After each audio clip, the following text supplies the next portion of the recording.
Chilling new details after the horrific shooting of two National Guard members near the White House, plus the major back-to-back storms just as millions head home after Thanksgiving.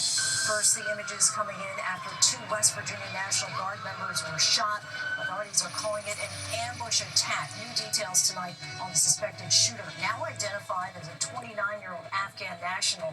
Sources say he worked with a CIA-backed paramilitary group helping the Americans during the war in Afghanistan. Authorities now say he drove cross-country from Washington State to carry out the shooting, armed with a .357 revolver. Tonight, he faces several charges. You picked the wrong target, the wrong city, and the wrong country. What we're learning about the investigation and those two soldiers, Sarah Beckstrom and Andrew Wolf, both fighting for their lives tonight. What Sarah's father is now saying about her condition. And tonight, the Trump administration halting all immigration from Afghanistan in the wake of the shooting. Our team standing by with the latest reporting. Also developing, we're tracking two major storms just as millions get ready to head home from the busy Thanksgiving holiday. Heavy lake effect snow piling up across the Great Lakes. Travel chaos tonight from the Dakotas to Michigan to New York. Hundreds of crashes reported in Minnesota. And now an even bigger cross-country storm is brewing. Our weather team times it all out. The horrific images just coming in. A state lawmaker killed in a violent crash in Colorado. What we've just learned. Also tonight, a powerful magnitude 6 earthquake striking Alaska with reports of violent shaking. Overseas tonight, the first American pope touching down in Turkey on the first foreign trip of his papacy. Pope Leo's message of peace in the Middle East. We're just hours away from Black Friday. Some retailers are offering deep discounts, and shoppers say they're cutting back on spending. And America strong on this Thanksgiving. After a raging fire, the senior citizens expressing their gratitude to the first responders who saved their lives. From ABC News World Headquarters in New York, this is World News Tonight with David Muir. Good evening, everyone. Thanks so much for joining us on this Thanksgiving. I'm Lindsay Davis in for David. We begin tonight with the chilling new details in the shooting of two National Guard members in the nation's capital. Those Guard members identified as 24-year-old Air Force Staff Sergeant Andrew Wolf and 20-year-old Army Specialist Sarah Beckstrom. Both are in critical condition. Authorities say the 29-year-old suspect, an Afghan national, drove from Washington State and targeted the Guard members. Multiple law enforcement agencies, including the FBI and ATF, are investigating this as a possible act of terrorism. Sources say the suspect, seen here being loaded into an ambulance, worked with a CIA-backed paramilitary group during the war in Afghanistan. He immigrated to the U.S. in 2021. Beckstrom's father told the New York Times that his daughter is not likely to recover, and Wolf's family is asking for prayers. ABC's Jay O'Brien leads us off. Tonight, these chilling images obtained by the Wall Street Journal capturing the moments a gunman, who officials say drove across the country from his home in Washington State, ambushed two National Guardsmen in the heart of the nation's capital. 29-year-old Ramanullah Lakanwal, an Afghan national, now facing charges of assault with intent to kill. You picked the wrong target, the wrong city, and the wrong country, and you will be sorry for the violence and the evil that you perpetrated in our nation's capital. Officials say the gunman was armed with a .357 revolver, ambushing the two guardsmen outside a busy metro stop. This pane of glass was shattered in the gunfire. Glass was everywhere here, and as those shots rang out, other guardsmen in the area rushed to this scene, and one of them, officials say, shooting and wounding the suspect. That alleged gunman then restrained and loaded into an ambulance. Those two guardsmen, 24-year-old Air Force Staff Sergeant Andrew Wolf and 20-year-old Army Specialist Sarah Beckstrom, members of the West Virginia National Guard, quickly rushed to the hospital for surgery, and tonight they are still in critical condition. Beckstrom's father today telling the New York Times his daughter has a mortal wound and is unlikely to recover. Wolf's family asking for prayers for my son. Their families' lives are all changed forever because one person decided to do this horrific and evil thing. The governor of West Virginia rushing to D.C. to visit the guardsmen and their families, describing the scene at the hospital. When you saw the number of people outside of these rooms, people are praying for their recovery. People are praying for the families just to give them strength. And tonight, the investigation intensifying. Officials saying the suspect had been living with his wife and 5 children in Bellingham, Washington. The FBI executing searches at his home, investigating this as a possible act of terrorism. We will not stop until we interview anyone and everyone associated with the subject, the house, and every piece of his life. Sources familiar with the investigation tell ABC News Lakanwal was a highly trained and trusted member of an elite Afghan counterterrorism force called the Zero Units, partnering with U.S. Special Forces and the CIA during the war in Afghanistan. He came to the U.S. in 2021 under a Biden-era program evacuating Afghan refugees during the chaotic withdrawal of U.S. forces. Sources tell ABC News the suspect was formally granted asylum this April under the Trump administration. And Lindsay, we're learning another tragic detail tonight. Those 2 guardsmen shot here at this metro station, Staff Sergeant Wolf and Specialist Beckstrom, were given the option to end their deployment early as of last week. And instead, they, along with more than 150 of their comrades, volunteered to extend their deployment, their service here in Washington, D.C., until the end of the year. Lindsay. A testament to their sense of duty, Jay. Thank you. In response to that shooting, President Trump is ordering a review of all Afghan nationals in the U.S. and halting the processing of immigration applications from Afghanistan. But others are cautioning against demonizing Afghan nationals in this country. Here's ABC senior White House correspondent Selena Wang. Tonight, in the wake of the shooting of 2 National Guard members, the Trump administration halting all immigration from Afghanistan.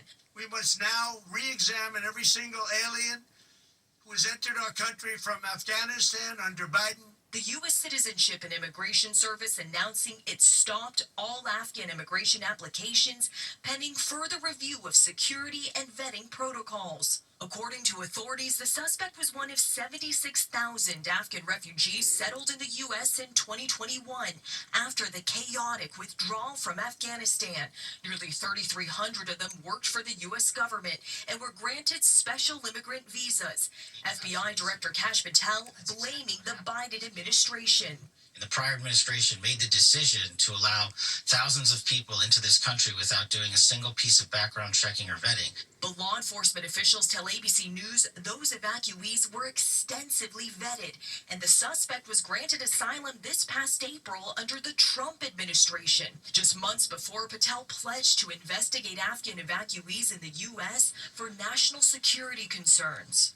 As part of the Afghan refugees and evacuees, as during my tenure, we are going through the databases to make sure that no known or suspected terrorists enter this country to harm our nation. And Lindsay, President Trump is speaking to service members tonight as part of the presidential Thanksgiving tradition. This comes as he's ordered the Pentagon to deploy an additional 500 National Guard troops to Washington, D.C., the president pledging the U.S. will never back down.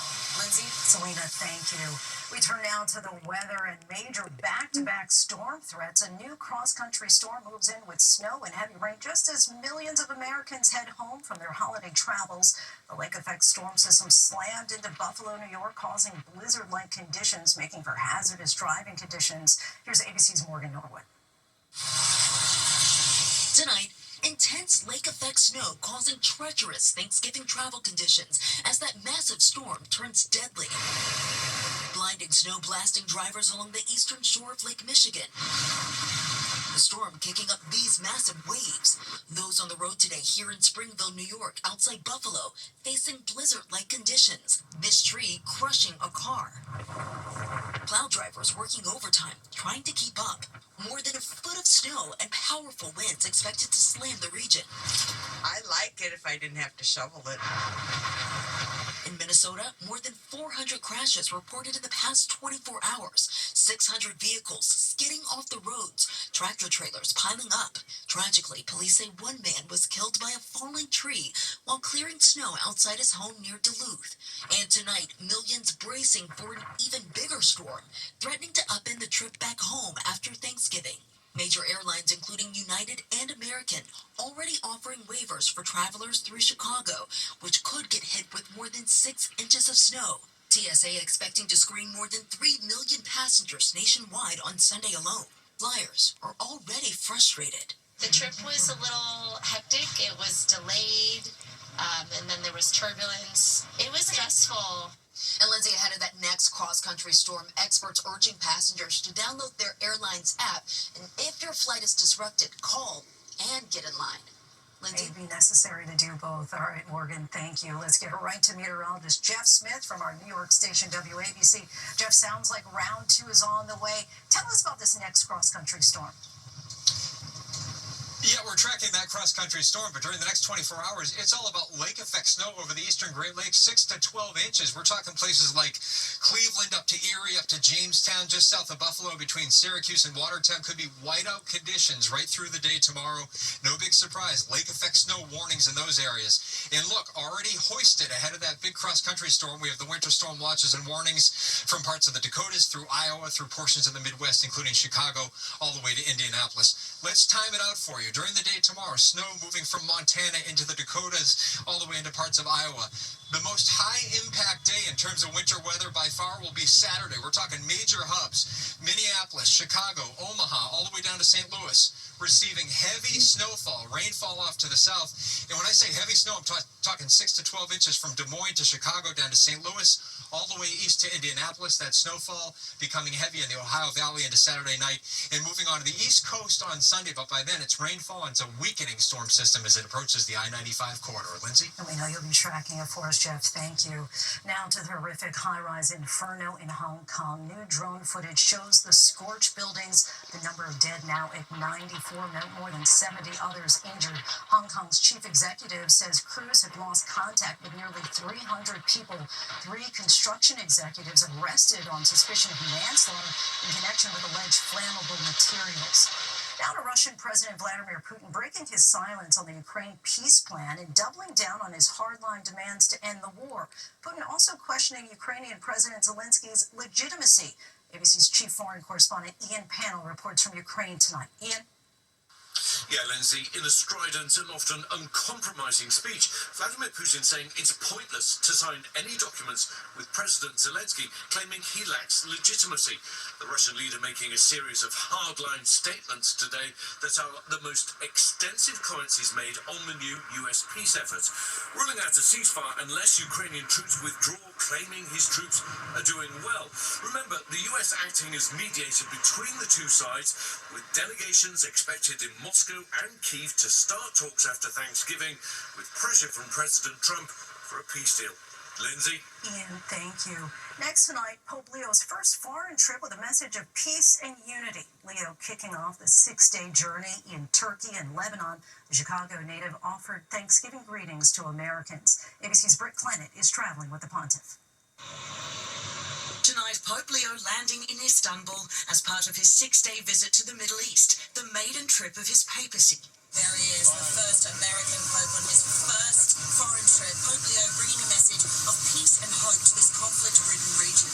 Earlier in the capital of Ankara, the Pope meeting with Turkish President Recep Tayyip Erdogan, a key figure in the talks to end the Ukraine-Russia war. Pope Leo calling on everyone to put their differences aside for the sake of world peace. We are now experiencing a phase marked by heightened level of conflict on the global level. We must in no way give in to this. The future of humanity is at stake. Before landing in Turkey, the pontiff speaking to reporters on the plane, noting Thanksgiving in the US. To the Americans here, happy Thanksgiving. It's a wonderful day to celebrate. Several reporters presenting him with pies. Back in Istanbul, Taylor Tangson visiting from Detroit, telling me she's proud of a pope from Chicago spreading compassion far and wide. I think to keep everything stable, whether people are Christian or not, I think the Pope is just really leaning into humanity, right? Do the right thing. We want peace. We want people to be safe. Lindsay, after Turkey, the Pope will then head to Lebanon on Sunday. Despite security concerns there, Pope Leo is determined to go to spread his message of peace. Lindsay? Britt, thank you. Back here in the U.S., Black Friday is just hours away. It marks the traditional start of the holiday shopping season, and retailers are offering plenty of deep discounts, but will it be enough to entice budget-conscious shoppers? Here's ABC's Melissa Dunn. Tonight, as inflation continues to squeeze household budgets, many shoppers are adjusting their expectations for this year's Black Friday deals. I feel like I just really have to save, and now with, everything going up in prices in gas and groceries, it's just something that, we have to take a cut in. Retailers are rolling out deep discounts in an effort to entice cautious shoppers. Walmart, Target, and Amazon are dropping the PlayStation 5 Slim to $374, down from $449. That tightening of the budget we really see coming from concerns about rising prices. While consumers remain concerned, online spending is still higher as shoppers have already spent $79.7 billion.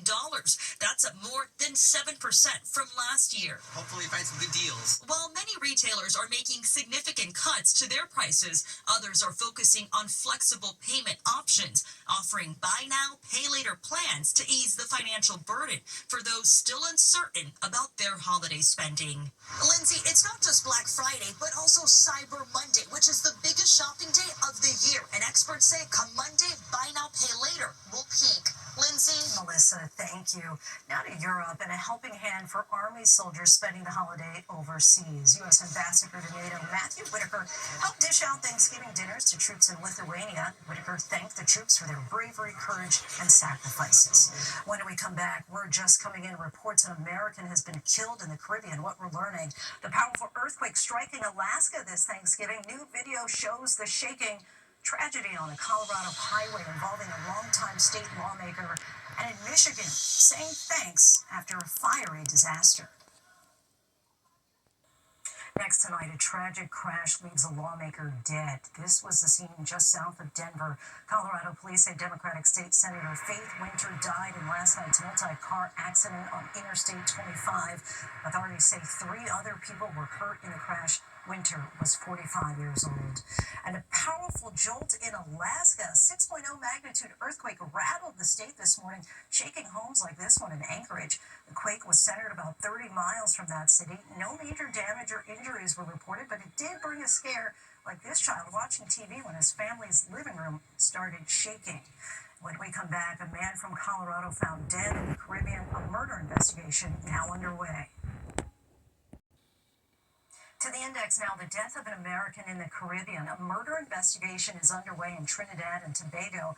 According to police, the suspect is under arrest in the killing of Christopher Brown, the Colorado man who was found stabbed to death in a seaside village in Tobago last night. Investigators say he just left a group of friends at a restaurant to buy marijuana. When we come back, how a terrifying night led to a very happy Thanksgiving reunion. Finally tonight, America strong, young and old together, counting their blessings after a scary initial encounter. It was a night that could have easily ended in tragedy. A massive fire swallowing the senior living center in Southgate, Michigan, just outside Detroit, as the residents slept, unaware of the danger curling beneath their doors. First responders poured into the building, their voices steady, their steps sure, carrying some and reassuring others. Don't be scared, we got you.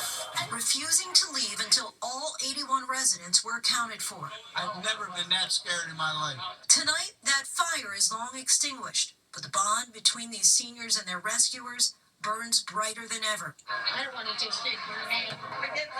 Lingering hugs, hands held a bit tighter, and smiles carrying the weight of all they survived. In the spirit of Thanksgiving, they recently reunited with the heroes who saved their lives. Thank you for breaking down my door. Honoring the first responders at a luncheon filled with gratitude, an outcome made of training, timing, and the simple, powerful choice to put others first. You never talk to the family afterwards, so it's kind of, different just to see the happiness on people's faces. Thank God we're alive. Yeah. That's all that matters. Those same seniors together again, this time with hearts full of gratitude instead of fear. It's great to see the appreciation and the community to come together like this. A Thanksgiving reminder of bravery answered and blessings counted. I've been wanting to do this since the day it happened because they saved their life. So much gratitude. Thank you for watching. I'm Lindsay Davis. Happy Thanksgiving. Good night.